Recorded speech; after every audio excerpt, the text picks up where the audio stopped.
Hi everyone. तो इस class में हम लोग कवर करने वाले हैं कंप्लीट इन्फ्लेशंस को, जो कि इकोनॉमिक्स का एक इम्पॉर्टेंट चैप्टर है और यहाँ से जो है क्वेश्चन हमें देखने को मिलता है। ठीक है, बल्कि प्रैक्टिकल एप्लीकेशन बेस्ड जो है क्वेश्चन देखने को मिलता है, लेकिन यहाँ से क्वेश्चन आता ही आता है। क्लियर है? तो इस लेक्चर में पूरा हम लोगों को यहाँ पे कंप्लीट इन्फ्लेशन को कवर करना है। ठीक है, बाकी फिर भी कोई भी डाउट रहता है तो व्हाट्सएप नंबर दिया हुआ है, इसमें मैसेज कर सकते हो। इस पूरे क्लास का जो स्लाइड है टेलीग्राम चैनल में अपलोड हो जाएगा, जो कि लिंक डिस्क्रिप्शन में दिया हुआ है। बाकी जितना भी पेपर टू का जो करंट अफेयर्स हो गया, पेपर टू मंथली मैगजीन हो गया, है ना, तो हर एक जो पीडीएफ है उसका इसी टेलीग्राम चैनल में अपलोड हो जाता है। तो चलिए फिर स्टार्ट करते हैं। अब इन्फ्लेशंस को डिटेल के साथ यहाँ पे हम लोगों को कवर करना है। तो सबसे पहले तो आगे जाने से पहले ये समझो कि इन्फ्लेशन होता क्या है, इसका बेसिक्स मीनिंग क्या होते हैं। इतना हमें नॉर्मली ये पता होता है कि इन्फ्लेशन जो है कोई भी गुड्स जो हो गया, कोई भी गुड्स का अगर प्राइस है उसका अगर लेवल बढ़ रहे हैं। ठीक है, जैसे कि 2024 का अगर बात करोगे तो कोई भी गुड्स का जैसे कि 100 रुपये प्राइस है, यही जो है 2025 में कितना हो गया, 110 हो गया। हम लोग क्या बोलेंगे कि 2024 है, 2024 में जो प्राइस 100 रुपये में मिल जाते थे जो भी सामान, वो अब 110 रुपये में मिल रहे हैं। इसका मतलब क्या हुआ कि यहाँ पे 10 रुपये का इन्फ्लेशन हुआ है। तो इन्फ्लेशन का मतलब सिंपल से यही होता है कि जो जनरल प्राइस लेवल है, उस जनरल प्राइस लेवल से अधिक हो जाना, इसी को हम लोग इन्फ्लेशन बोलते हैं। लेकिन यहाँ पे एक चीज़ जो है इकोनॉमिक्स में जोड़े गए हैं, ऐड किए गए हैं, वो है टाइम लिमिट का। क्लियर है? इन्फ्लेशन बढ़ेगा तो उसको मेज़र करेंगे एक टाइम लिमिट या फिर एक टाइम फ्रेम में। तो इस हिसाब से इसका जो है प्रॉपर इन्फ्लेशन का डेफिनेशन हो जाता है। Inflation is a sustain increase in general price level of goods and services. यहाँ पे गुड्स भी है, साथ में सर्विसेज भी हैं, over a period of time leading to decline in purchasing power of money. और इसी को हम लोग बोलते हैं इन्फ्लेशन। कोई भी जनरल प्राइस, कोई भी वस्तु है या फिर कोई भी सामान है, उसका प्राइस बढ़ जाना, उसी को हम लोग इन्फ्लेशन बोलते हैं। अगर जो है कोई भी चीज़ 100 रुपीज़ में मिल रहा है, अब वो 110 हो गया है, तो सीधी सी बात है कि सोचेंगे लोग क्या कि पहले 10 100 रुपए में मिल जा रहे हैं, अभी 110 रुपए में मिल रहे हैं, मतलब महँगाई बढ़ गए हैं। तो महँगाई बढ़ेगा तो सीधी सी बात है, जो परचेसिंग पावर है, जिस तरीके से पहले जो है कोई भी सामान को खरीद सकते थे, अब उस सामान को खरीद नहीं पाएँगे। मतलब परचेसिंग पावर यहाँ पे रिड्यूस हो जाएगा। जो लेने की क्षमता है कोई भी सामान को, वो रिड्यूस हो जाएँगे। क्योंकि इसका जो प्राइस है ये बढ़ गए हैं। ठीक है? तो समझ आ गया कि क्या होता है इन्फ्लेशन, इन्फ्लेशन का डेफिनेशन भी अच्छे से यहाँ पे समझ आ जाना चाहिए।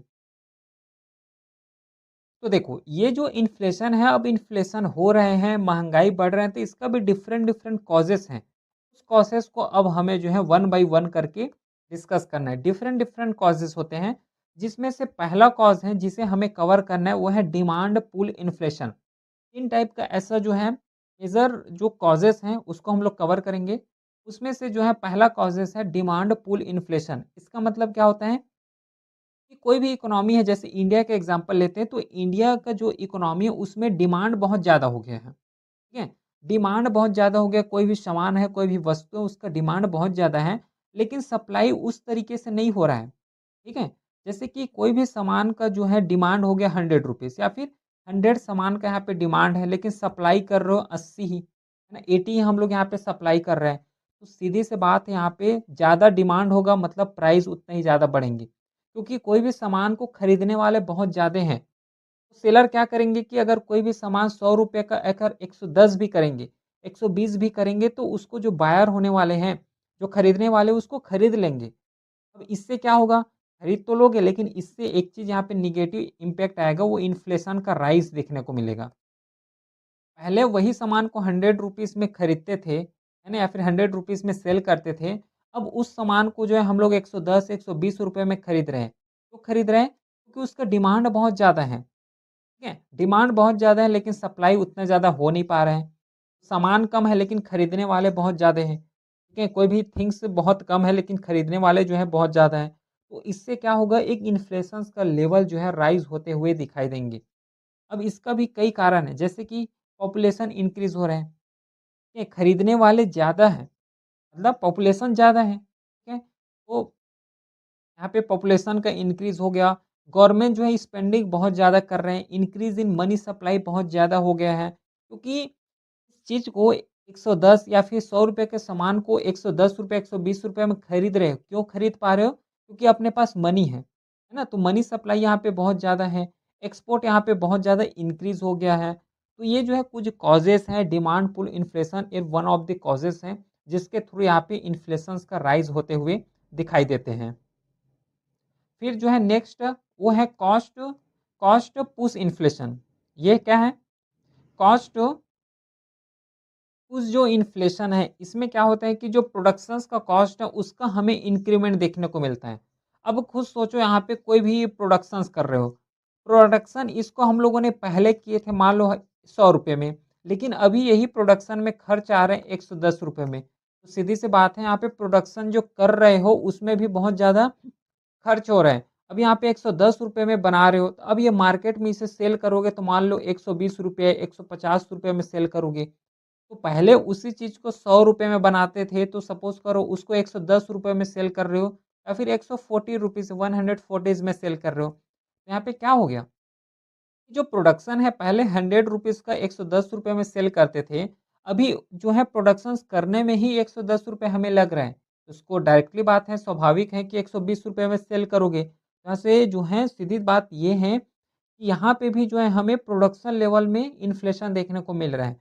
जब प्रोडक्शन लेवल में इन्फ्लेशन आएगा तो मार्केट लेवल में इन्फ्लेशन आएगा ही आएगा। ठीक है? इसका भी कई कॉजेज़ हैं जैसे कि वेजेस में यहाँ पे इंक्रीज़ हो जाना, रॉ मटेरियल प्राइस यहाँ पे इंक्रीज़ हो जाना, क्योंकि कोई भी सामान को बनाओगे तो रॉ मटेरियल लगेगा। तो रॉ मटेरियल ही बहुत महँगा मिलेंगे तो जो फाइनल गुड्स बनेगा वो तो ऑटोमैटिकली महँगा होने ही वाले हैं। क्या होगा एक इन्फ्लेशंस का एक कॉजेज़ है। यहाँ से जो है हमें इन्फ्लेशन देखने को मिलेगा। फिर टैक्सेस लगा दे रहे हो हायर टैक्सेस। पहले देखो ₹100 का जो सामान है उसमें अगर ₹10 ₹20 भी टैक्सेस लगा दे रहे हो तो फाइनल मार्केट में ₹120 में मिलेगा। टैक्सेस जो है एक मेजर कॉसेस ये भी हैं, इसके थ्रू इन्फ्लेशंस बढ़ता है। फिर सप्लाई चेन का डिसरप्शन हो जाना, ये भी एक कॉजेस हैं। है ना? ये डिफरेंट डिफरेंट कॉजेस हैं जो कि इन्फ्लेशंस को बढ़ाने में बहुत ज़्यादा मदद करते हैं। बाकी एक और होता है वो है स्ट्रक्चरल इन्फ्लेशन। स्ट्रक्चरल इन्फ्लेशंस का मतलब होता है कि जो पुअर इंफ्रास्ट्रक्चर हो गया या फिर जो सप्लाई चेन है बहुत ज़्यादा कम हो गया, डिसरप्शन हो गया, इनएफिशिएंट प्रोडक्शंस हो रहा है। कि देखो सप्लाई चेन जो होगा अगर रिड्यूस हो जाएँगे, कम हो जाएँगे, डिमांड बहुत ज़्यादा होगा, है ना? एक तो ऑलरेडी डिमांड ज़्यादा है। अब डिमांड ज़्यादा होने के बाद भी अगर सप्लाई को डिसरप्ट करोगे, सप्लाई चेन में डिसरप्शन होगा तो अच्छे लेवल में सप्लाई नहीं कर पाओगे। अब सप्लाई नहीं कर पाओगे तो सीधी-सी बात है यहाँ पे प्राइस का इंक्रीमेंट देखने को मिलेगा। प्लस उसी के साथ जो प्रोडक्शन जिस लेवल में होना चाहिए, जिस अमाउंट में जो प्रोडक्शन होना चाहिए, उस अमाउंट में भी प्रोडक्शन नहीं करोगे, तो वहाँ पे भी जो है इन्फ्लेशन बढ़ेगा। तो ये जो है एग्ज़ाम्पल है इन्फ्लेशन का जिसे हम लोग स्ट्रक्चरल इन्फ्लेशंस बोलते हैं। तो ये जो है मेजरली हम लोगों ने 3 कॉजेज़ यहाँ पे डिस्कस किए, जो कि बहुत ज़्यादा योगदान देते हैं इन्फ्लेशंस को यहाँ पे बढ़ावा देने में। अब ये भी जो इन्फ्लेशंस होते हैं ना, ये कई तरह के इन्फ्लेशन होते हैं। जैसे कि एक टाइप का है वो है क्रीपिंग इन्फ्लेशन। क्रीपिंग इन्फ्लेशंस का मतलब होता है कि कोई भी जो इन्फ्लेशन हो रहा है उसका इंक्रीमेंट जो हो रहा है ना, बहुत स्लोली तरीके से हो रहा है। जैसे कि 2023 में 1% का इन्फ्लेशन रहा, फिर 2024 आ गया तो 2% का इन्फ्लेशन हो गया, फिर 2025 आ गया तो 3% का इन्फ्लेशन हो गया। इसका मतलब क्या है कि जो इन्फ्लेशंस का लेवल जो है बढ़ रहा है, ये बहुत मिड लेवल में, बहुत लो लेवल में यहाँ पे प्राइस का इंक्रीमेंट देखने को मिल रहा है। बहुत लो लेवल में प्राइस यहाँ पे बढ़ रहे हैं, इन्फ्लेशन बढ़ रहा है। तो इसको हम लोग बोलते हैं क्रीपिंग इन्फ्लेशन और ये जो क्रीपिंग इन्फ्लेशन है, इसको जनरली हम लोग सेफ ही कंसीडर करते हैं। ठीक है, ये सेफ है, उतना ज़्यादा यहाँ पे प्रॉब्लम या फिर कंसर्न का बात नहीं होता है क्रीपिंग इन्फ्लेशन में। इसका जो है नेक्स्ट लेवल का इन्फ्लेशन आता है वो है वॉकिंग या फिर थ्रोटिंग इन्फ्लेशन। इसमें जो है हमें मॉडरेट लेवल में इन्फ्लेशन बढ़ता हुआ दिखाई देंगे। जो प्राइस का लेवल होगा ये 1 ईयर से सेकंड ईयर में थोड़ा मॉडरेट लेवल में बढ़ेंगे। जैसे कि 3% से 10% पर ईयर बढ़ रहे हैं। तो इसको हम लोग मॉडरेट लेवल बोलते हैं और यहाँ से थोड़ा-सा अलार्मिंग लेवल यहाँ पे स्टार्ट हो जाते हैं। ठीक है? फिर नेक्स्ट आता है वो है रनिंग इन्फ्लेशन। रनिंग इन्फ्लेशन का मतलब होता है जहाँ पे रैपिड राइज़ प्राइस का लेवल जैसे कि ₹100 है तो 100 से डायरेक्टली 200 हो जाना, है ना? 1000 है तो 2000 हो जाना। मतलब यहाँ पे रैपिड राइज़ देखने को मिलता है। डायरेक्टली 2 गुना यहाँ पे हमें इन्फ्लेशन देखने को मिलता है। उसको हम लोग बोलते हैं रनिंग इन्फ्लेशन, जो कि सेविंग को अफ़ेक्ट करेगा, क्रिएटिंग इंस्टेबिलिटी यहाँ पे क्रिएट कर देंगे। समझ रहे हो इस चीज़ को? रनिंग इन्फ्लेशन का मतलब होता है रैपिड जो है लेवल में इन्फ्लेशंस का बढ़ना। फिर आता है नेक्स्ट जो कि है गैलोपिंग इन्फ्लेशन। ये जितना भी हम लोग अभी डिस्कस कर रहे हैं, ये इन्फ्लेशंस का टाइप्स हैं। डिफरेंट डिफरेंट टाइप्स के इन्फ्लेशन होते हैं। इसमें से 4th नंबर है वो है गैलोपिंग इन्फ्लेशन। जो गैलोपिंग इन्फ्लेशन है ना, एक्चुअली ये वेरी हाई लेवल का यहाँ पे इन्फ्लेशंस देखने को मिलता है। जैसे कि अगर कोई प्राइस जो है नॉर्मल लेवल में ₹100 है तो ये जो है डायरेक्टली 250, इस तरीके से जो है हमें इन्फ्लेशन देखने को मिलता है। इसी को हम लोग बोलते हैं गैलोपिंग इन्फ्लेशन। फिर एक आता है हाइपर इन्फ्लेशन, और ये हाइपर इन्फ्लेशन जो है ये एक्सट्रीम लेवल का इन्फ्लेशन होता है। सबसे ज़्यादा जो अलार्मिंग लेवल का ज़रूरत है वो इसी लेवल में पड़ता है। जिसमें से प्राइस का अगर देखोगे वो आवर टू आवर, ठीक है, घंटों टू घंटों यहाँ पे चेंजेस देखने को मिलता है। क्लियर है? और जितना भी सप्लाई चेन है उसका तो डिस्ट्रप्शन होगा ही होगा। लेकिन जो हाइपर इन्फ्लेशन है ये बहुत ज़्यादा हाई लेवल का इन्फ्लेशन होता है, जो कि 50% पर मंथ से भी बहुत ज़्यादा बढ़ जाते हैं। इतना समझ आ गया है? ये जितना भी अभी कवर किए हैं ये टाइप्स ऑफ इन्फ्लेशन है, और यही टाइप्स जो है बहुत ज़्यादा इम्पोर्टेंट है। ठीक है? इसको यहाँ पे नेग्लेक्ट नहीं करोगे। बाकी देखो यहाँ तक तो इन्फ्लेशन हो गया, इन्फ्लेशंस के बारे में डिस्कस कर लिए। अब इतना ज़्यादा इन्फ्लेशन हो रहा है तो उसको पता कैसे लगाते हैं कि किस तरीके से इन्फ्लेशन हो रहा है? कितना परसेंट का इंडिया में इन्फ्लेशन हुआ? किस मंथ में ज़्यादा इन्फ्लेशन देखने को मिलता है? इसको पता कैसे लगाते हैं? इस चीज़ को जो है हमें समझने की ज़रूरत है। ठीक है? देखो, इसको जो है हम लोग मेथड बोलते हैं, तो 3 मेथड हैं जिसके थ्रू यहाँ पे इन्फ्लेशंस को मेज़र किए जाते हैं। एक को हम लोग बोलते हैं डब्ल्यूपीआई।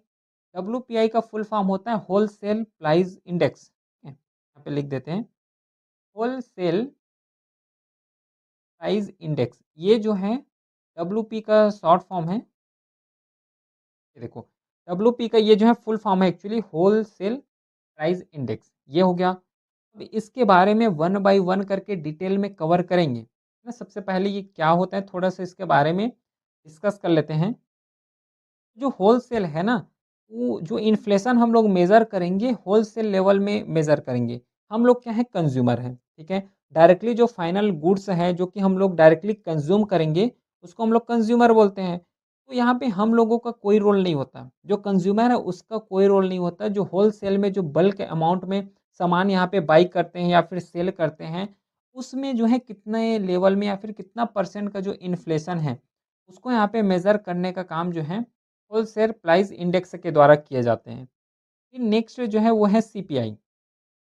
सीपीआई का फुल फॉर्म होता है consumer price index. Consumer price index, ये जो है सीपीआई का फुल फॉर्म है।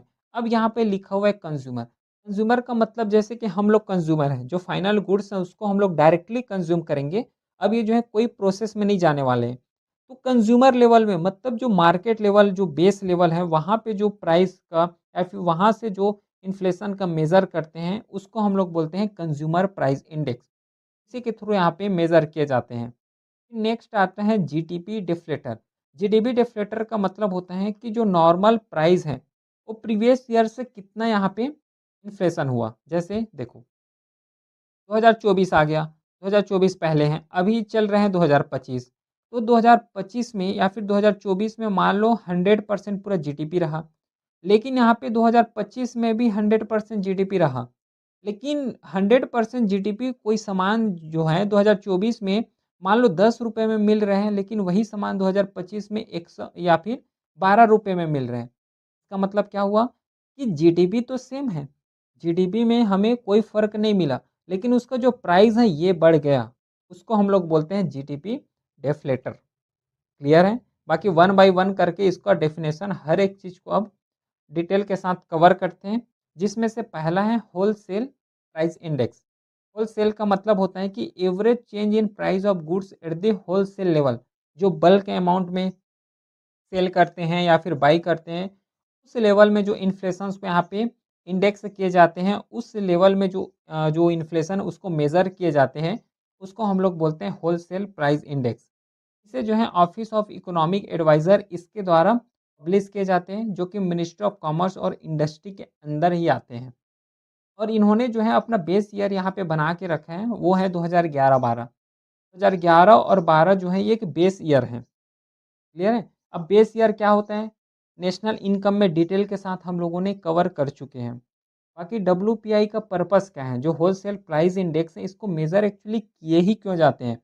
तो सबसे पहले बात तो ये पता चल गया कि जो होलसेल लेवल होते हैं, उस लेवल में या फिर उस स्टेट तक कि कितना इन्फ्लेशन है, उसको अगर पता लगाना है, तो ये सबसे ज़्यादा यूज़फुल होते हैं। फिर सप्लाई साइड में कैसा इन्फ्लेशन है? मतलब ये जो होलसेल है, होलसेल तो बहुत बल्क में लाएँगे। अब ये होलसेल है, ये रिटेल में सेल करेंगे, ठीक है? रिटेल में अब रिटेल वाले क्या है डायरेक्टली कंज़्यूमर को सेल करेंगे। ये जो होलसेल लेवल है, इस लेवल को अभी नेग्लेक्ट करो। ये जो होलसेल लेवल है, जहाँ पे हम लोग सप्लाई साइड हैं, सप्लाई कर रहे हैं, सप्लाई लेवल में कितना इन्फ्लेशन है, उसको अगर समझना है, तो बहुत ज़्यादा ये डब्ल्यूपीआई जो है, बहुत हेल्पफुल करते हैं। फिर इंडस्ट्रीज़ हो गया, प्रोड्यूसर हो गया, पॉलिसी मेकर हो गया, इन सब चीज़ के लिए बहुत ज़्यादा इम्पोर्टेंट हो जाते हैं। कैसे इस इन्फ्लेशंस को यहाँ पे मिनिमाइज़ करना है? क्योंकि खुद सोचो, अगर सपोज़ करो कि होलसेल लेवल में 10% का यहाँ पे इन्फ्लेशन है, ₹10 यहाँ पे एक्स्ट्रा सामान आ रहा है। ये जो रिटेल को सेल करेंगे तो ऐसा तो नहीं ₹10 में खरीदे हैं तो ₹10 में ही सेल कर देंगे। अपना भी तो कुछ कमाएँगे ना। तो ये जो है डायरेक्टली ₹10 में होलसेल वाले ₹10 में खरीद के आए कोई भी सामान को। अब ये जो है ₹10 में खरीद के आए तो रिटेल को सेंड करेंगे तो मान लो ₹12 में सेंड कर दिए, क्योंकि उसको भी तो कमाना है, ठीक है? उसको भी जो है कुछ प्रॉफ़िट चाहिए। अब ये रिटेल वाले को यही सामान ₹12 में मिल गया। अब ये जो रिटेल वाले हैं ये कंज़्यूमर को सेंड करेंगे या फिर सेल करेंगे। कंज़्यूमर मतलब बायर बायर बोल सकते हो, जैसे कि नॉर्मल पीपल, जैसे कि दुकान में जा रहे हो, कुछ सामान लेके आ रहे हो, रिटेल में है। ठीक है? अब ये जो रिटेल वाले कोई सामान बेचेंगे या फिर सेल करेंगे तो मान लो इसको ₹40 में सेल कर रहे हैं। या तो अब देखो इन्फ्लेशंस कैसे बढ़ रहा है। पहले ₹10 थे, फिर 12 हो गया, फिर 14 हो गया। तो अगर होलसेल लेवल में करना है तो उस केस में जो है डब्ल्यूपीआई बहुत ज़्यादा इम्पोर्टेंट होते हैं। क्लियर है? होलसेल प्राइस इंडेक्स समझ आ गया। अब इसमें जो है कंपोनेंट कौन है या फिर वेट स्ट्रक्चर देख लेते हैं कि कौन-सा ऐसा जो है होलसेल सामान है उसका वेट बहुत ज़्यादा है। मतलब उसमें इन्फ्लेशन हमें बहुत ज़्यादा देखने को मिलता है। वो है पहली बात प्राइमरी आर्टिकल्स, जैसे कि फूड आइटम्स हो गया, नॉन फूड आइटम्स हो गया या फिर मिनरल्स हो गया, इसका वेट बहुत ज़्यादा है, जो कि 22.62% है। सेकंड में आते हैं फ्यूल एंड पावर, जो कि 13.15% है। फिर मैन्युफैक्चर्ड प्रोडक्ट्स आते हैं जो कि 64.23% हैं। और जो डब्ल्यूपीआई है ना, तो डब्ल्यूपीआई में सबसे ज़्यादा जो वेटेज रखते हैं वो हाई वेटेज रखते हैं, वो है मैन्युफैक्चर प्रोडक्ट में। क्लियर है? तो मैन्युफैक्चर प्रोडक्ट में जो है बहुत ज़्यादा हाई उसका वेटेज होते हैं। और वो इसमें जो है डब्ल्यूपीआई में टोटल नंबर ऑफ जो है 697 ऐसे प्रोडक्ट हैं जो कि डब्ल्यूपीआई के अंदर यहाँ पे कैलकुलेट किए जाते हैं, मेज़र किए जाते हैं। तो इस चीज़ को ध्यान देना। बाकी इसका फ़ॉर्मूला भी यहाँ पे लिखा हुआ है। फीचर्स के बारे में, पर्पस के बारे में कवर कर चुके हैं। लेकिन एक चीज़ यहाँ पे बहुत ज़्यादा ध्यान देना है डब्ल्यूपीआई में। डब्ल्यूपीआई में हम लोग जो सर्विसेज़ हैं, सर्विसेज़ को इंक्लूड नहीं करते हैं। जो डब्ल्यूपीआई हैं, होलसेल प्राइस इंडेक्स हैं, इसमें सर्विसेज़ को हम लोग इंक्लूड नहीं करते। केवल गुड्स ही इंक्लूड किए जाते हैं। और यहाँ पे जितना भी होलसेल में जो इन्फ्लेशंस का मेज़र होगा, ये होलसेल लेवल में इन्फ्लेशन का मेज़र किए जाएँगे। तो होलसेल लेवल में सपोज़ करो 10% का यहाँ पे इन्फ्लेशन देखने को मिला है। तो ऐसा नहीं हो सकता कि ये जो 10% का इन्फ्लेशन है होलसेल में है, तो रिटेल में देखोगे या फिर कंज़्यूमर में देखोगे तो 10% ही रहे। ऐसा नहीं, ये यहाँ पे 10% है होलसेल में, तो कंज़्यूमर में हो सकता है कि ये मान लो 12% हो जाए, 13% हो जाए। इस तरीके से इसका जो है हमें बढ़ते क्रम में दिखाई दे सकते हैं। क्लियर है? इतना समझ आ गया? फिर देखो अगला, more sensitive to price change in manufacturing and fuel. तो ये जो है होलसेल लेवल में है, तो होलसेल लेवल में यहाँ पे पता चल जाते हैं। ठीक है, समझ आ गया डब्ल्यूपीआई। चलो, यहाँ तक हम लोगों ने डब्ल्यूपीआई के बारे में डिटेल के साथ डिस्कशन कर चुके हैं। पर्पस क्या है, क्या इसका फीचर्स हैं। अब नेक्स्ट आते हैं वो है कंज्यूमर प्राइस इंडेक्स।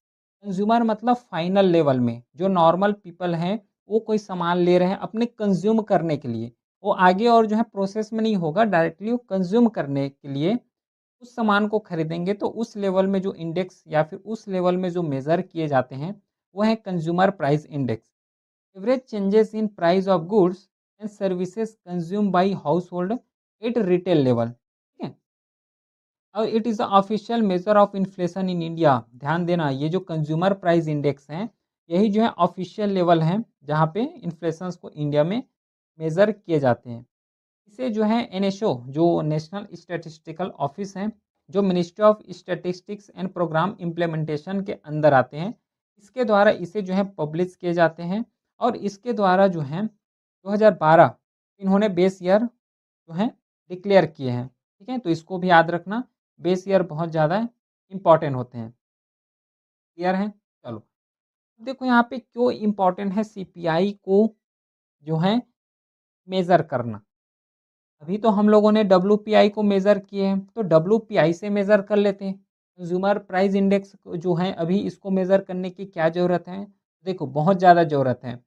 अभी हम लोगों ने डब्ल्यूपीआई किए हैं, तो ये तो होलसेल लेवल में बताएँगे ना, लेकिन हमें जो है और डीप में जाना है कि ग्रास रूट लेवल में डायरेक्टली जो कंज़्यूमर है, जो कंज़्यूम कर रहे हैं, उसमें किस तरीके से इन्फ्लेशन है। अगर बहुत ज़्यादा डिटेल में जाना है, तो सबसे पहले हम लोग इसी का यूज़ करते हैं, सीपीआई का, कंज़्यूमर का हम लोग यूज़ करते हैं, जो कि एक किस तरीके से कॉस्ट ऑफ लिविंग है, ये यहीं से पता चलेगा। कितना वेजेस हैं, है ना? कितना अलाउंसेस मिल रहे हैं गवर्नमेंट एम्प्लॉयी को, इसके द्वारा ही तो पता चलेगा कितना जो है हमें अलाउंसेस देना है, कितना डीए देना है, कितना वेज रिवीजन करना है। ये सब किसके द्वारा पता चलेगा? ये सीपीआई के द्वारा ही पता किए जाते हैं।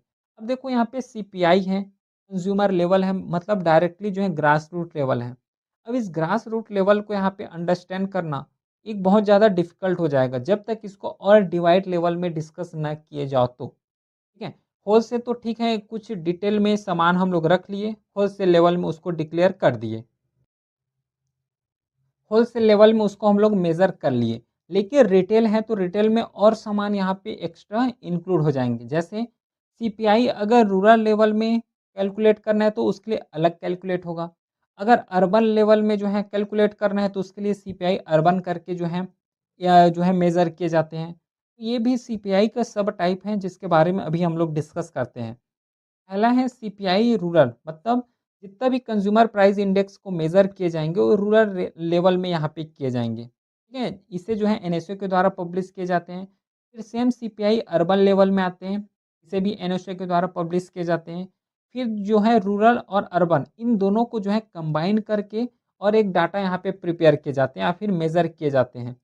इसके द्वारा एनएसए के द्वारा ही प्रिपेयर किए जाते हैं। एक आते हैं सीपीआई इंडस्ट्रियल वर्कर। ध्यान रखना, जो सीपीआई रूरल और अर्बन और कंबाइन है, इन तीनों को जो है एनएसओ के द्वारा ही पब्लिश किए जाते हैं। लेकिन जो सीपीआई इंडस्ट्रियल वर्कर है, इसे जो है पब्लिश करने का काम लेबर ब्यूरो के द्वारा किए जाते हैं। बस ये थोड़ा यहाँ पे डिफरेंसेस हैं। बाकी सीपीआई जो रूरल अर्बन और कंबाइन है, इसको बस यहाँ पे एनएसओ के द्वारा कवर किए जाते हैं। अब इसका भी कुछ वेटेज देख लेते हैं कि सीपीआई में कौन सा ऐसा जो थिंग्स हैं या फिर सामान है जिसका वेटेज बहुत ज़्यादा है। देखो, इसमें जो है फूड एंड बेवरेजेस हैं, इसमें इन्फ्लेशन बहुत ज़्यादा देखने को मिलता है, जो कि 45.86% का है। फिर हाउसिंग है सेकंड नंबर में, जो कि 10.07% है। फिर क्लोथिंग एंड फुटवियर हो गया, जो कि 6.53% है। फिर फ्यूल एंड लाइट हो गया, जो कि 6.84% है। फिर अदर जो है मिसलेनियस में आते हैं, एजुकेशन, हेल्थ, ट्रांसपोर्ट या फिर सर्विसेज, जो कि 28.32% यहाँ पे कवर करते हैं। इस चीज़ को यहाँ पे ध्यान देना कि जो फूड और बेवरेजेस हैं, ये जो है सबसे ज़्यादा यहाँ पे वेटेज रखते हैं when comes to CPI basket. ठीक है? सीपीआई में कौन से सामान जो है सबसे ज़्यादा वेटेज रखते हैं, इसके बारे में अगर डिस्कस करें तो। ठीक? बाकी सीपीआई का जो है फार्मूला यूज़ होता है, वो ये रहा इसका फार्मूला। जो यहाँ पे पी का मतलब है करंट प्राइस, जो एक्चुअल लेवल में मार्केट में जो प्राइस चल रहा है उसका। और पी ज़ीरो का मतलब होता है बेस ईयर में जो प्राइस है। ठीक है? और क्यू ज़ीरो का मतलब होता है बेस ईयर में कितना क्वांटिटी है। ये जो है फॉर्मूला है, इसको हम लोग यूज़ करते हैं सीपीआई के लेवल में। इतना समझ आ गया क्या? चलो, तो अब थोड़ा-सा क्या करते हैं, एक डेफिनेशन देख लेते हैं, सीपीआई और डब्ल्यूपीआई में इन दोनों के बीच डिफरेंस होता क्या है? ठीक है? तो देखो यहाँ तक हमें पता तो चल गया सीपीआई और डब्ल्यूपीआई क्या होता है। तो जो सीपीआई है एक्चुअली ये रिटेल प्राइस में होते हैं, रिटेल लेवल में कैलकुलेट किए जाते हैं। जो डब्ल्यूपीआई है होलसेल में है। मेजर जो है कंज्यूमर इन्फ्लेशंस करते हैं, जो है ये प्रोड्यूसर इन्फ्लेशन है। ये जो सीपीआई है ये गुड्स और सर्विसेज दोनों को यहाँ पे इंक्लूड किए जाते हैं। लेकिन यहाँ पे जो डब्ल्यूपीआई है वो केवल और केवल गुड्स को ही यहाँ पे पब्लिश किए जाते हैं, गुड्स के लिए यहाँ पे मेज़र किए जाते हैं। क्लियर है? तो थोड़ा-सा यहाँ पे इन दोनों के बीच डिफरेंस यहाँ पे हमें पता होना चाहिए। बाकी देखो यहाँ पे जो सीपीआई है, कंज्यूमर प्राइस इंडेक्स है, जिसमें से जो है सर्विस के साथ-साथ यहाँ पे गुड्स को भी कैलकुलेट किए जाते हैं। इतना तो हमें पता है। लेकिन यहाँ पे क्या है कि अगर फूड स्पेसिफिक अगर हमें मेज़र करना है, तो इसके लिए भी यहाँ पे मेज़रमेंट करने का मेथड है, जिसे हम लोग बोलते हैं सीपीआई फूड इंडेक्स। ठीक है? सीपीआई जो नॉर्मल है, कंज्यूमर फूड प्राइस इंडेक्स ये तो रहेगा, लेकिन अगर एक स्पेसिफिक फूड के लेवल में अगर मेज़रमेंट करना है, तो उस केस में हम लोग यूज़ करते हैं सीपीआई का फूड इंडेक्स। तो measure to change in retail price of food items consume by household, जो कि एक सब टॉपिक हम लोग कंसीडर करते हैं कंज्यूमर प्राइस इंडेक्स का। और ये इकोनॉमी में फूड में किस तरीके से इन्फ्लेशन है, कौन से मंथ में कितना इन्फ्लेशन रहा है, कौन से मंथ में लो इन्फ्लेशन रहा है, इस सब चीज़ के बारे में डिफाइन करने का काम या फिर मेजरमेंट करने का जो काम है वो सीपीआई फूड इंडेक्स के द्वारा ही किए जाते हैं, जिसे नेशनल स्टैटिस्टिकल ऑफिस के द्वारा पब्लिश किए जाते हैं। और इसका जो बेस ईयर रखे गए हैं ना वो 2012 है। 2012 को बेस ईयर यहाँ पे कंसीडर किए हैं। इसके अंदर जो है जैसे कि सीरियल प्रोडक्ट्स हो गया, वो जो है सीपीआई फूड इंडेक्स के अंदर जो है इंक्लूड किए जाते हैं। पल्सेस हो गया, मिल्क या फिर उससे रिलेटेड जो प्रोडक्ट्स हो गया, मिल्क का प्रोडक्ट, एज हो गया है ना, मीट, फिश हो गया, ऑयल, फैट, फ्रूट है, वेजिटेबल्स हैं, शुगर है, नॉन अल्कोहलिक बेवरेजेस जितना भी है, इन सब चीज़ को यहाँ पे इंक्लूड किए जाते हैं। जब भी फूड इंडेक्स प्रिपेयर किए जाते हैं, तो ये सब आइटम्स को यहाँ पे जो है इंक्लूड किए जाते हैं। इस चीज़ को यहाँ पे ध्यान देना, क्योंकि यहाँ पे बेस्ड भी क्वेश्चन पूछे जाते हैं। बाकी अब नेक्स्ट टॉपिक है, मतलब नेक्स्ट मेथड है जिसके थ्रू हम लोग इन्फ्लेशंस को मेज़र करते हैं, वो है जीडीपी का डिफ्लेटर। जीडीपी डिफ्लेटर, इसके बारे में ही अभी डिस्कस किए हैं, पूरा डेफिनेशन बताया हूँ कि ओवरऑल लेवल जो है level of price of all goods and services produce in economy during a given year. ठीक है? एग्जाम्पल थोड़ा-सा और क्लियर कर देता हूँ यहाँ पे। जैसे ये हो गया 2024 और ये हो गया 2025। 2024 में जैसे कि अगर बात करोगे, जितना भी आउटपुट रहा कोई इकोनॉमी का या फिर जितना भी सामान प्रोड्यूस किए, मान लो 2024 में 100 सामान प्रोड्यूस किए, लेकिन यहाँ पे 2025 में भी 100 सामान प्रोड्यूस किए। लेकिन उस 100 सामान प्रोड्यूस किए उसका प्राइस सपोज़ करो 2024 में मान लो 200 रहा। लेकिन यहाँ पे 2025 आया तो उसका जो प्राइस है मान लो कितना हो गया, 210 हो गया। तो जीडीपी डिफ्लेटर यहाँ पे क्या बोलता है कि जो प्राइजेस हैं, प्राइस तो बढ़ता रहेगा, लेकिन जो आउटपुट है वो चेंज नहीं हुआ।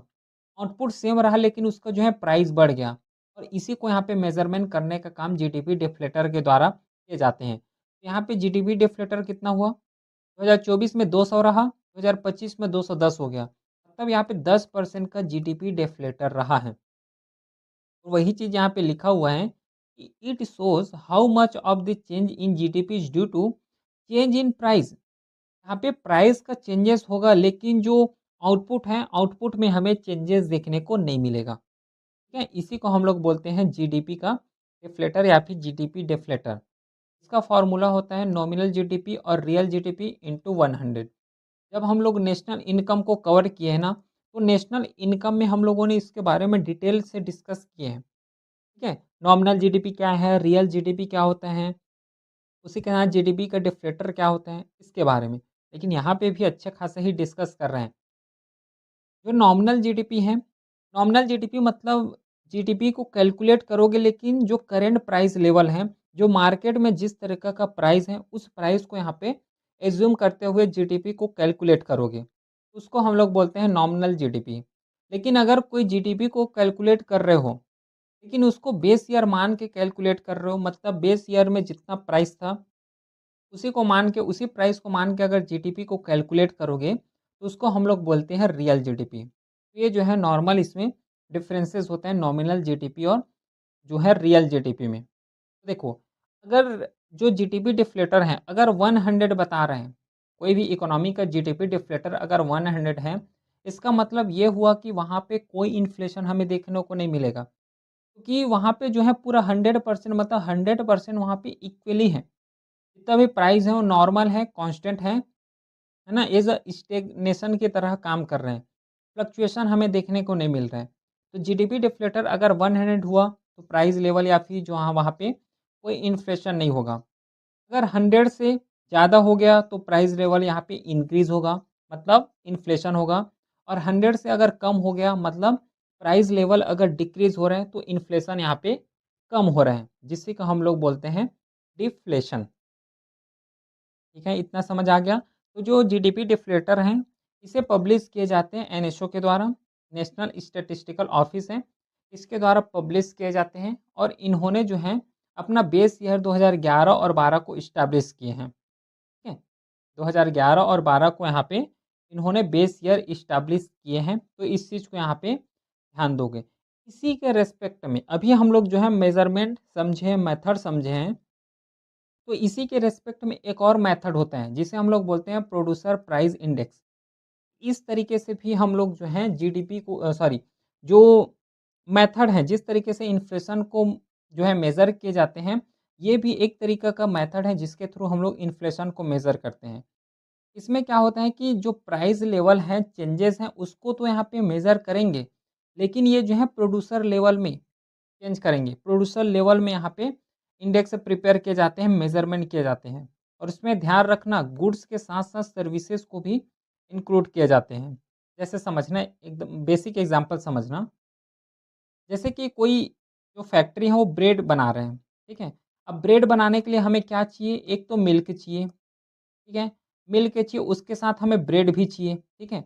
सपोज़ करो कि मिल्क का रेट मान लो ₹5 हो गया। ठीक है? ब्रेड का रेट मान लो ₹5 दोनों का है। तो ये ब्रेड बनाएँगे तो मान लो ₹10 में ब्रेड बना रहे हैं, और सपोज़ भी करते हैं कि ₹10 में इसको सेल भी कर दिए। ठीक है? प्रोड्यूसर हैं तो प्रोड्यूस करके इसको सेल कर दिए। अब सपोज़ करो अगर मिल्क का रेट पहले ₹5 है, और यही चीज़ मान लो ₹6 हो गया तो? और ब्रेड का रेट मान लो कई साल क्या हो गया, मान लो ₹7 हो गया। तो जो फाइनली ब्रेड यहाँ पे प्रिपेयर होगा, कितने होंगे? 13 हो जाएँगे, ₹13 का। मतलब यहाँ पे सीधा-सा है कि जो प्रोड्यूसर हैं, जो ब्रेड यहाँ पे जो फैक्ट्री है वो ब्रेड बना रहे हैं, पहले जो मिल्क का प्राइस अगर कम थे तो जो ब्रेड है उसका प्राइस कम हो गया। अगर मिल्क का प्राइस ज़्यादा हो गया तो ब्रेड का प्राइस भी ऑटोमेटिकली यहाँ पे बढ़ जाएँगे। जो कि एक इन्फ जो कि एक इन्फ्लेशंस को ही शो करते हैं। और इसी प्रोड्यूसर लेवल में, इसी फैक्ट्री लेवल में जो है कैलकुलेट करने का काम प्रोड्यूसर प्राइस इंडेक्स के द्वारा किया जाता है। ये जो है इसका कोर आइडिया है, बेसिस है। समझ आ गया? इसको शॉर्ट में हम लोग पीपीआई के नाम से भी जाने जाते हैं, जिसे हम लोग प्रोड्यूसर प्राइस इंडेक्स भी बोलते हैं। और अदर कंट्री भी इसके द्वारा यूज़ किए जाते हैं, पीपीआई को यूज़ करते हैं, जैसे कि यूएसए हो गया, और जो स्टैटिस्टिकल एजेंसीज़ हो गया या फिर लेबर डिपार्टमेंट हैं, इसके द्वारा पब्लिश किए जाते हैं। लेकिन इंडिया अभी तक ऑफ़िशियली पब्लिश नहीं किए हैं पीपीआई को। जो जो प्रोड्यूसर प्राइस इंडेक्स है, इंडिया अभी तक ऑफ़िशियली तरीके से इसको प्रोड्यूस नहीं किए हैं, लॉन्च नहीं किए इस चीज़ को। अब पीपीआई में क्या चीज़ इंक्लूड होगा? सीधी-सी बात है, जो रॉ मटेरियल हैं उसको इंक्लूड किए जाएँगे। इंटरमीडिएट में जितना भी गुड्स लग रहे हैं उसको इंक्लूड किए जाएँगे। फिनिश गुड हो गया, कैपिटल गुड हो गया। कैपिटल गुड का मतलब होता है मशीनरी चीज़ें। क्योंकि कोई भी ब्रेड बनाओगे तो मशीन में ही तो बनाओगे। मशीन को भी रनिंग करने के लिए इलेक्ट्रिसिटी चाहिए, वाटर चाहिए, तो उसका भी मनी चाहिए, उसको भी ऐड किए जाएँगे। फिर अदर सर्विसेज़ हो गया, उसको भी यहाँ पे इन सब चीज़ को जो है इंक्लूड किए जाते हैं पीपीआई में। ठीक है? इस चीज़ को थोड़ा बेसिक्स को समझना, याद रखना इस चीज़ को।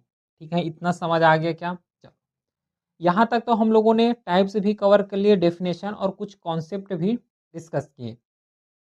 आगे हम क्या करते हैं, थोड़ा और यहाँ पे इम्पोर्टेंट कॉन्सेप्ट आते हैं जो कि इन्फ्लेशन टॉपिक से रिलेटेड हैं, इसको भी कवर करना है। जिसमें से पहला टॉपिक आता है वो है हेडलाइन इन्फ्लेशन। क्या होता है हेडलाइन इन्फ्लेशन? ये जो हेडलाइन इन्फ्लेशन है ये पूरा ओवरऑल इन्फ्लेशंस को मेज़र करने का काम करते हैं। जैसे अभी तक प्रीवियसली हम लोगों ने डिफरेंट डिफरेंट मेथड देखे हैं। अब डिफरेंट डिफरेंट मेथड में कई मेथड ऐसे हैं जिसमें केवल और केवल गुड्स को जो है मेज़र किए जा रहे हैं। कई ऐसे मेथड जिसमें जो है सर्विसेज़ को बस मेज़र किए जा रहे हैं, है ना? कई मेथड हैं जो कि हाउस होल्ड जो सामान है उसको यहाँ पे मेज़र किए जाते हैं। तो जो हेडलाइन इन्फ्लेशन ये पूरा ओवरऑल इन्फ्लेशंस को बताता है। कोई भी इकोनॉमी में, कोई भी कंट्री के इकोनॉमी में मैन्युफैक्चरिंग सेक्टर में कितना इन्फ्लेशन रहा, सर्विस सेक्टर में कितना इन्फ्लेशन रहा, एग्रीकल्चर सेक्टर में या फिर प्राइमरी सेक्टर में कितना इन्फ्लेशन रहा, इन सब चीज़ को मतलब ओवरऑल इन्फ्लेशन जो है मेज़र करने का काम हेडलाइन इन्फ्लेशंस के द्वारा किए जाते हैं।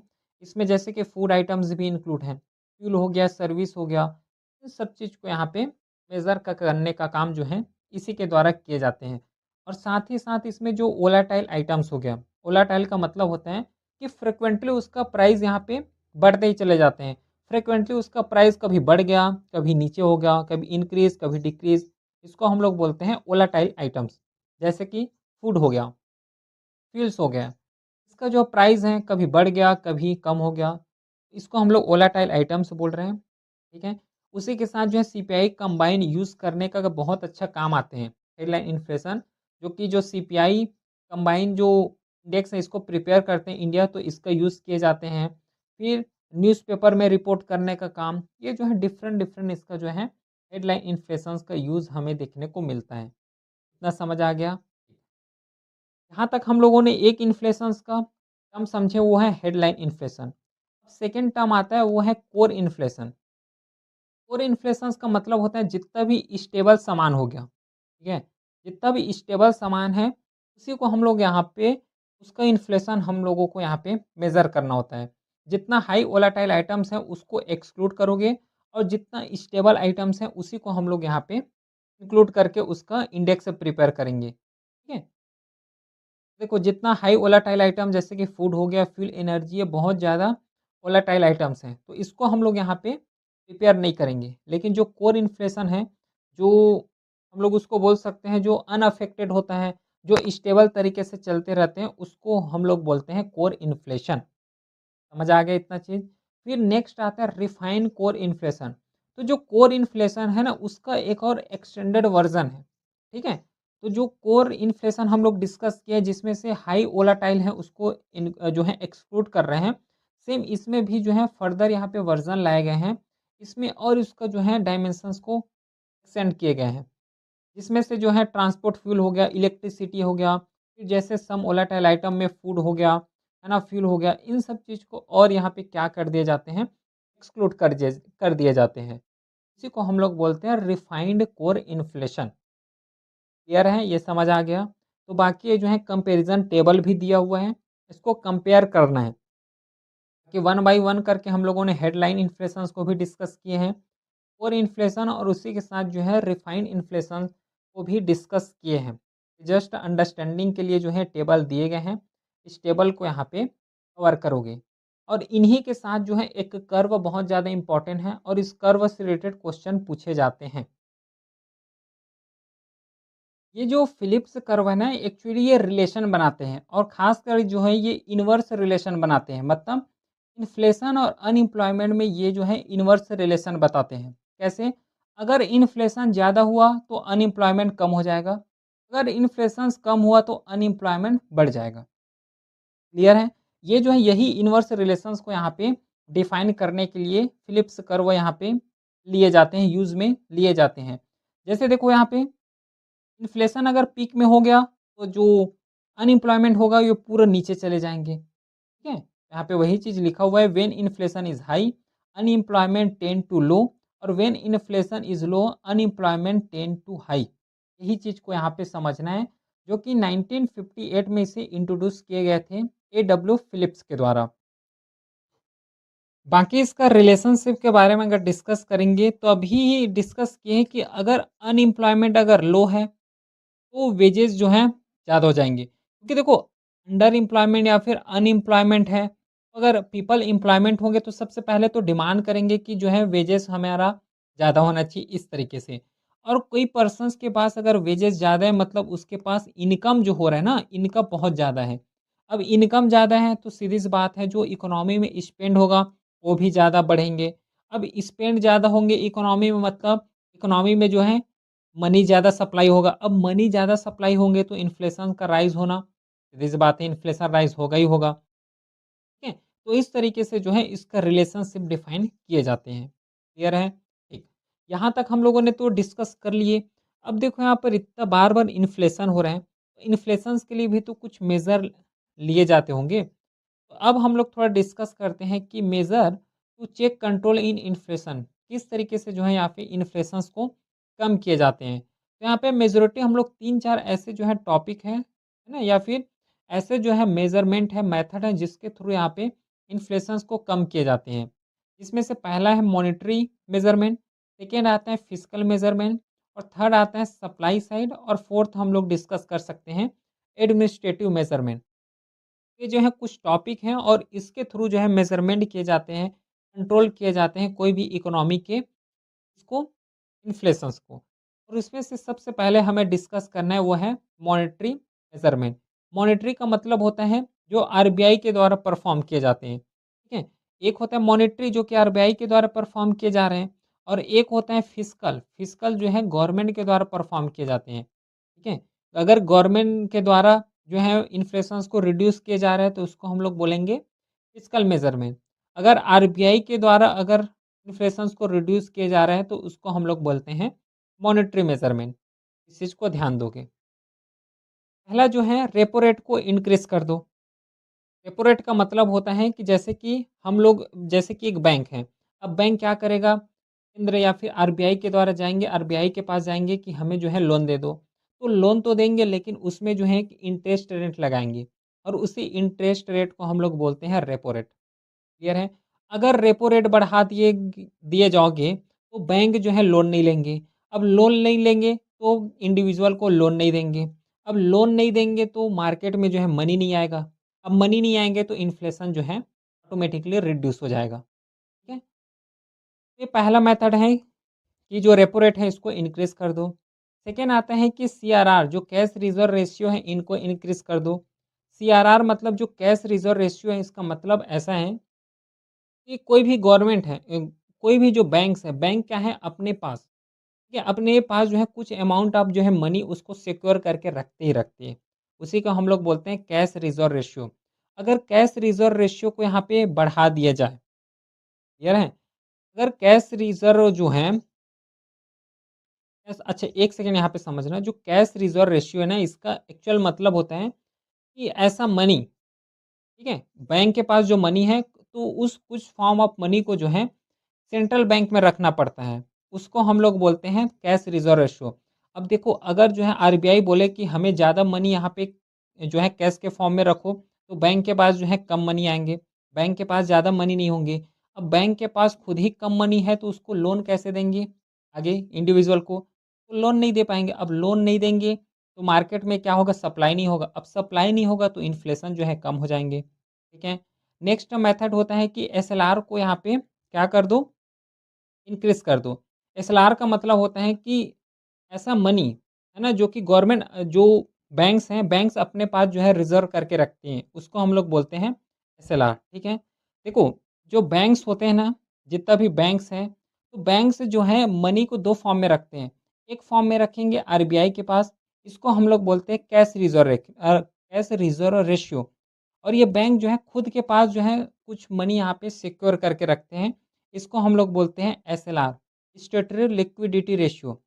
अगर बैंक को बोलेंगे आरबीआई के द्वारा गाइडलाइन आएगा कि बैंक जो है अपने पास ज़्यादा अमाउंट में मनी रखेंगे, ठीक है? मनी रखना है, तो इस तरीके से। अब देखो बैंक को तो ज़्यादा अमाउंट में मनी रखना है, अब मनी रखना है तो सबसे पहली बात तो सप्लाई नहीं कर पाएँगे, कि आरबीआई का गाइडलाइन है कि बहुत ज़्यादा इतना अमाउंट ऑफ मनी रखना है। वो नेक्स्ट इंडिविजुअल को सप्लाई नहीं करेंगे तो मार्केट में जो है मनी नहीं आएगा तो फिर इन्फ्लेशन को रिड्यूस कर सकते हो। सेम ओपन मार्केट ऑपरेशन है, इंक्रीज़ कर दो बैंक रेट को, फिर मार्केट स्टेबलाइजेशन स्कीम है, टाइट मॉनेटरी पॉलिसी है। ये कुछ मेज़रमेंट है जो कि एक मॉनेटरी मेज़रमेंट है, इसके द्वारा हम लोग इन्फ्लेशंस को कम कर सकते हैं। फिर नेक्स्ट आते हैं फिस्कल मेज़रमेंट। फिस्कल मेज़रमेंट जिसे गवर्नमेंट के द्वारा परफ़ॉर्म किए जाते हैं। जैसे कि एक्सपेंडिचर जो हो रहा है ना गवर्नमेंट एक्सपेंडिचर उसको रिड्यूस कर दो। जैसे सब्सिडी देना क्या कर दो, कम कर दो। अब सब्सिडी जो है कम होगा मतलब कोई भी सामान है उसका वैल्यू बढ़ जाएँगे। अब वैल्यू बढ़ेंगे तो क्या होगा, जो इंडिविजुअल है उस सामान को नहीं खरीदेंगे। अब नहीं खरीदेंगे तो सीधी-सी बात है इन्फ्लेशन वहाँ से रिड्यूस हो जाएगा। फिर उसी के साथ इनडायरेक्ट टैक्सेस हो गया। जो डायरेक्ट टैक्सेस हैं इसको जो है इंक्रीज़ कर दो, ठीक है? कोई भी जैसे कि पेन हो गया, है ना? एक एग्ज़ाम्पल दे रहे हैं, बेसिक एग्ज़ाम्पल है। पेन मान लो अभी मिल रहा है ₹5 में, अब बाद में मिलेंगे ₹13 में। उसको जो है उसका जो डिमांड है वो कम हो जाएगा। डायरेक्ट टैक्सेस अगर लगा देते हो तो, इससे जो है बाई करना कम हो जाएँगे। फिर उसी के साथ इनडायरेक्ट टैक्सेस को जो है इंक्रीज़ कर दो। जो फिस्कल डेफ़िसिट है उसको रिड्यूस कर दो। फिर सब्सिडी रिड्यूस करना, पब्लिक बोरोइंग, ये जो है कुछ मेज़रमेंट है, ये फिस्कल मेज़रमेंट है। इसे जो है परफ़ॉर्म किए जाते हैं गवर्नमेंट के द्वारा। क्लियर है?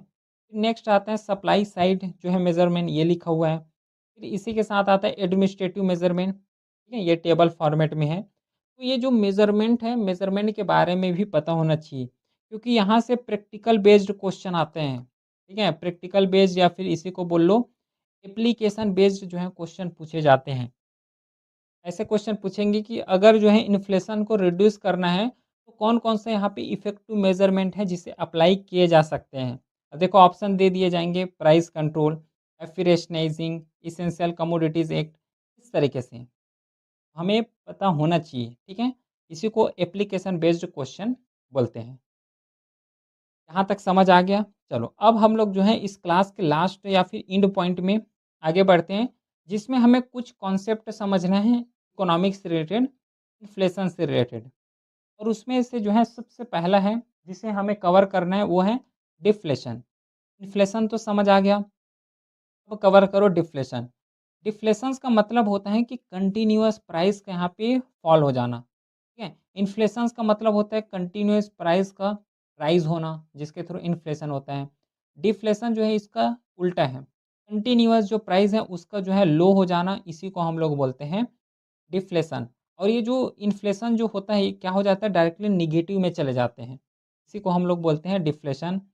तो जो है कुछ इसका फीचर्स हैं, जैसे कि प्राइस जो है बहुत ज़्यादा हो जाएँगे, डिमांड फॉल्स हो गया, आउटपुट डिक्रीज़ेज़ हो जाएँगे, अनएम्प्लॉयमेंट राइज़ है, इंडिकेट नेसेसरी कंडीशंस यहाँ पे हो जाएँगे। ये जो है डिफ्लेशंस का कुछ फीचर्स हैं, ठीक है? बाकी नेक्स्ट कॉन्सेप्ट आता है जिसे हम लोग बोलते हैं डिसइन्फ्लेशन। डिसइन्फ्लेशंस का मतलब होता है, इसका भी मतलब वही है कि जो है प्राइस में गिरावट आना। ठीक है, कंटिन्यूअसली प्राइस में गिरावट आना, लेकिन ये जो है नेगेटिव नहीं होते हैं, ये पॉजिटिव ही रहते हैं। ये जो है पूरा नेगेटिव हो जाते हैं, जो डिफ्लेशन है ये जो है डायरेक्टली नेगेटिव में चले जाते हैं। लेकिन यहाँ पे ये जो डिसइन्फ्लेशन है ये पॉजिटिव में ही परसिस्ट करते हैं, ठीक है? तो इसको हम लोग बोलते हैं डिसइन्फ्लेशन। ये फीचर्स यहाँ पे लिखा हुआ है, ठीक है? बाकी और एग्ज़ाम्पल स्टैगफ्लेशन जो कि एक नेक्स्ट टर्म आता है, जो कि स्टैगफ्लेशन और इन्फ्लेशन इन दोनों का जब सिचुएशंस होता है, उस केस में हम लोग जो है स्टैगफ्लेशन यूज़ करते हैं, स्टैगफ्लेशन बोलते हैं। फिर आता है एक आता है रेफ्लेशन। रेफ्लेशन का मतलब होता है rise inflation from low negative level to normal level. कोई भी पॉलिसीज़ यहाँ पे लिए गए हैं जिसमें से जो इन्फ्लेशन है वह इसमें आ रहा है लो या फिर नेगेटिव लेवल से नॉर्मल लेवल में पहुँचाए जा रहे हैं। ऐसा अगर मेज़रमेंट लेते हो, पॉलिसीज़ यहाँ पे टेक करते हो, तो उसको हम लोग बोलते हैं रिफ्लेशन। पहले जो है नेगेटिव लेवल है, अब नेगेटिव लेवल से धीरे-धीरे क्या है कि नॉर्मल लेवल में आ रहे हो। जो नॉर्मल इन्फ्लेशन है उस लेवल में आ रहे हो, उस केस में हम लोग इसको बोलते हैं रिफ्लेशन। फीचर्स में जैसे कि गवर्नमेंट आरबीआई का स्टिमुलेट डिमांड है, लोअर टैक्सेस हो गया। ये तो सीधी सी बात है ना, इसका फीचर्स जो है आसानी से समझ जाओगे लॉजिकली। अगर रिफ्लेशन लाना है, नॉर्मल कंडीशन लाना है, नॉर्मल इन्फ्लेशन लेवल में लाना है, तो टैक्सेस को कम करोगे तभी तो आ पाएंगे। जो इंटरेस्ट रेट है उसको लो करना है, फिर गवर्नमेंट का स्पेंडिंग बढ़ाओ, तभी तो जो नॉर्मल लेवल के इन्फ्लेशन है उसमें आ पाओगे। ठीक है? तो ये तो रहा कुछ यहाँ पे इम्पोर्टेंट कॉन्सेप्ट, और इसी के साथ जो है लास्ट कॉन्सेप्ट है, जिसे हम लोग कंसीडर करते हैं वो है स्क्यूफ्लेशन। स्क्यूफ्लेशन मतलब जो तो स्पेसिफिक जो कमोडिटी होते हैं ना, उसी का प्राइस यहाँ पे बहुत रैपिड तरीके से बढ़ता है, ठीक है? इसी को हम लोग बोलते हैं स्क्यूफ्लेशन। यहाँ पे ध्यान देना, हम लोग पूरा होल इकोनॉमी को कंसीडर नहीं करते हैं। ओनली कुछ ऐसे जो हैं कमोडिटी हैं, गिने-चुने कमोडिटीज़ होते हैं, उसका प्राइस लेवल जो है रैपिडली हमें बढ़ता हुआ दिखाई देते हैं। इसको हम लोग बोलते हैं स्क्यूफ्लेशन। जैसे ओनियन प्राइस जैसे डबल हो जाना, फिर वेजिटेबल्स हो गया उसका डबल हो जाना, ठीक है? ये भी कुछ इसका फीचर्स हैं जिसको हम लोग बोलते हैं स्क्यूफ्लेशन, ठीक है? ये तो रहा पूरा इन्फ्लेशन, जहाँ से क्वेश्चन पूछे जा सकते हैं, जिस डाइवर्सिटी से क्वेश्चन पूछे जा सकते हैं, उस हर एक डाइवर्सिटी को हम लोगों ने कवर कर लिया। ये पूरा कंप्लीट इन्फ्लेशन को हम लोगों ने कवर कर चुके हैं। इस क्लास का जो स्लाइड है टेलीग्राम चैनल में अपलोड हो जाएगा, जो कि लिंक डिस्क्रिप्शन में दिया हुआ है। चलिए फिर मिलते हैं हम नेक्स्ट क्लास में, तब तक के लिए thank you, have a great day.